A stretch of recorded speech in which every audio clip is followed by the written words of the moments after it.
లోన్లు తీసుకునే వారికి ఆర్బీఐ గుడ్ న్యూస్. ప్రస్తుతం వివిధ అవసరాల కోసం బ్యాంకుల్లో రుణాలు తీసుకుంటున్న వారి సంఖ్య పెరుగుతోంది.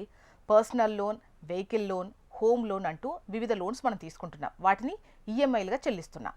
కానీ కొన్నిసార్లు ఊహించని సంఘటనలు ఎదురవుతాయి. తిరిగి లోన్ చెల్లించలేని సిచ్యువేషన్స్ ఉంటాయి. ప్రకృతి వైపరీత్యాల వల్ల ఆర్థికంగా ఇబ్బంది పడుతోన్న రుణ గ్రహీతలకు అండగా నిలిచేందుకు భారతీయ రిజర్వ్ బ్యాంక్ ఆర్బీఐ కీలక నిర్ణయం తీసుకుంది.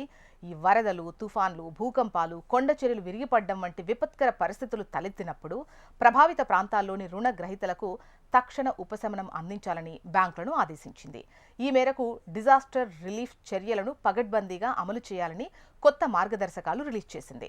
ఆర్బీఐ తీసుకొచ్చిన ఈ కొత్త నిబంధనల వల్ల రుణాలు తీసుకున్న వారికి ప్రధానంగా 4 రకాలుగా ప్రయోజనం ఉంటుంది. 1, లోన్ రీస్ట్రక్చరింగ్ అంటే రుణాల పునర్వ్యవస్థీకరణ. వైపరీత్యాల వల్ల ఆదాయం కోల్పోయిన పక్షంలో పాత రుణాల చెల్లింపు గడువును పెంచుకోవడానికి లేదా ఈఎంఐలను రీస్కెడ్యూల్ చేసుకోవడానికి ఛాన్స్ ఉంటుంది. దీనివల్ల తక్షణమే డబ్బు కట్టలేకపోయినా డీఫాల్టర్స్గా మారేటువంటి అవకాశం ఉండదు. నెక్స్ట్ వచ్చేసి మ్యారిటోరియం. పరిస్థితులు చక్కబడే వరకు కొన్ని నెలల పాటు అసలు వడ్డీ చెల్లింపులపై విరామం ఉంటుంది.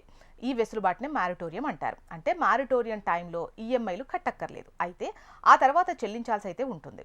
నెక్స్ట్ వచ్చేసి అదనపు రుణాల మంజూరు. ఇప్పటికే ఉన్నటువంటి అప్పులతో సంబంధం లేకుండా వ్యాపారాన్ని మళ్లీ ప్రారంభించడానికి లేదా వ్యవసాయ పనుల కోసం తక్షణమే ఫ్రెష్ లోన్స్ లేదా అదనపు క్రెడిట్ సదుపాయాలు బ్యాంకులు చెల్లించాల్సి ఉంటుంది. నెక్స్ట్ వచ్చేసి వడ్డీ రేట్ల తగ్గింపు. విపత్తు టైంలో ఇచ్చేటువంటి సహాయక రుణాలపై బ్యాంకులు తక్కువ వడ్డీని వసూలు చేసేలా ఆర్బీఐ ప్రోత్సహిస్తోంది. కేవలం నిబంధనలు పెట్టడమే కాకుండా వాటిని క్షేత్రస్థాయిలో అమలు చేయాలని ఆర్బీఐ స్పష్టం చేసింది. ప్రతి జిల్లాలోనూ ఒక లీడ్ బ్యాంక్ మేనేజర్ నేతృత్వంలో జిల్లా స్థాయిలో కమిటీలు ఏర్పాటు చేయాలని చెప్పింది. విపత్తు సంభవించినప్పుడు వీరు జిల్లా యంత్రాంగంతో సమన్వయం చేసుకుని ఏ ప్రాంతాల్లో రుణ సడలింపులు ఇవ్వాలో నిర్ణయించుకుంటారు. నష్టం జరిగిన 3 నుంచి 6 నెలలలోపు క్లెయిమ్లను, రుణ పునర్వ్యవస్థీకరణ ప్రక్రియను పూర్తి చేయాలని బ్యాంకులను కోరింది. ప్రకృతి వైపరీత్యం అనేది ఎవరి చేతుల్లో ఉండదు. అలాంటి టైంలో అప్పులు కట్టలేదు అనే కారణం బ్యాంకులు వేధించకూడదు.